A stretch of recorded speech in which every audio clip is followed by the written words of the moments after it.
आपको बता दें कि जिस तरह से लगातार दिल्ली विधानसभा चुनाव की तारीखों का ऐलान हो गया, सभी जो दल हैं वो एड़ी चोटी का दम लगाते हुए नजर आ रहे हैं और इन सबके बीच आज आतिशी ने अपना पर्चा दाखिल किया है, अपना नामांकन भर दिया है। तो दिल्ली चुनाव को लेकर के चाहे वो बीजेपी हो, मुख्य विपक्षी पार्टी है बीजेपी दिल्ली में, सत्ता पक्ष की अगर हम बात करें तो आम आदमी पार्टी लगातार हर मोर्चे पर तैयारियां करती हुई नजर आ रही है। लगातार हम ये भी देखते आ रहे हैं कि अरविंद केजरीवाल तमाम बड़ी बड़ी घोषणाओं का ऐलान कर रहे हैं और कालका जी सीट की अगर हम बात करें तो वीआईपी सीट है। इस सीट पर सीएम आतिशी हैं और इसके साथ ही विपक्षी दल की अगर हम बात करें तो रमेश बिधूड़ी चुनावी मैदान में है और हमारे सहयोगी नमित हमारे साथ लगातार मौजूद है। नमित, आतिशी ने पर्चा दाखिल कर दिया है और भी क्या कुछ जानकारी?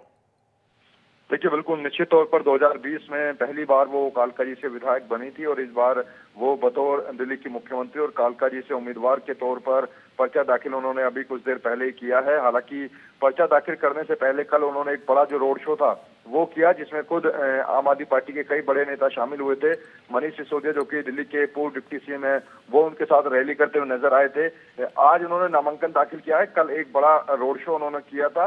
ऐसे में उनके सामने इस बार मुकाबला काफी टफ है, क्योंकि एक तरफ जहां अलका लामा कांग्रेस से हैं, जो कि आम आदमी पार्टी की तरफ से विधायक भी रह चुके हैं और अलका लामा को आम आदमी पार्टी की सारी टैक्टिक्स और रणनीति के बारे में जानकारी है। दूसरी तरफ रमेश बिधूड़ी हैं, जो कि बीजेपी से कैंडिडेट हैं और रमेश बिधूड़ी साल 2014 और 2019 दो बार जो है सांसद रह चुके हैं उस इलाके के अंदर से, 3 बार विधायक भी रह चुके हैं रमेश बिधूड़ी। तो ऐसे में जो कैंडिडेट हैं वो तीनों पार्टियों से काफी कद्दावर हैं। ऐसे में मुकाबला जो है वो इस सीट पर काफी टफ होने वाला है। हालांकि मुख्यमंत्री आतिशी को पता है कि साल 2020 में वो 11,000 के मार्जिन से जीती जरूर थी, लेकिन इस बार काफी फाइट जो है वो इस सीट पर देखने को मिल रही है। यही वजह है कि आम आदमी पार्टी जो है वो काफी जोर शोर लगा रही है 3 से 4 सीटों पर, चाहे उसमें जंगपुरा हो जहां से मनीष सिसोदिया है, कालका जी हो जहां से आतिशी है और नई दिल्ली हो जहां से अरविंद केजरीवाल है।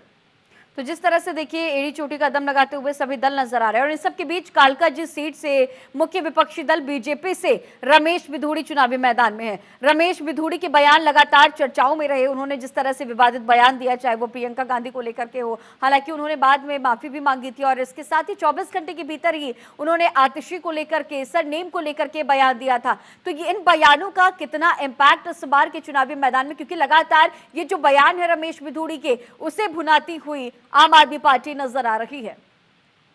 देखिए, बिल्कुल निश्चित तौर पर रमेश बिधूड़ी के जो बयान थे, चाहे प्रियंका गांधी वाड्रा को लेकर हो या फिर हम कहें आतिशी को लेकर हो, उनका ये एक प्रचार का एक तरीका भी रहा है। साल 2019 में भी हमने जब उन्होंने अपना लोकसभा चुनाव के लिए प्रचार किया था, उस दौरान भी उन्होंने कई लोगों के लिए इस तरीके के बयान दिए थे। तो ऐसे में उनका एक ये चुनाव प्रचार का तरीका भी रहता है। हालांकि बाद में उन्होंने कहा था कि अगर मेरे बयान से किसी को ठेस पहुंची है तो मैं अपने शब्द वापस लेता हूं। माफी उन्होंने जरूर मांग ली थी, लेकिन रमेश बिधूड़ी को पता है कि इस सीट पर 2 महिला उम्मीदवार हैं, आतिशी और अलका लामा। ऐसे में अगर महिलाओं का वोट बढ़ता है तो फिर इस सीट पर रमेश बिधूड़ी भी जीत सकते हैं। हालांकि ये थोड़ा सा कहना भी मुश्किल होगा, क्योंकि अगर महिला के बारे में रमेश बिधूड़ी के बयानों की बात करें तो उसके बाद कुछ महिलाओं ने उनका विरोध जरूर किया था। लेकिन ये हमें नहीं भूलना चाहिए कि इसी सीट से रमेश बिधूड़ी 2 बार से सांसद रह चुके हैं, तो ऐसे में उनका भी अच्छा खासा वोट बैंक इस सीट पर है। ठीक है नमित, आगे भी आपसे जानकारी लूंगी। फिलहाल तमाम जानकारियों के साथ बने रहने के लिए आपका बहुत शुक्रिया।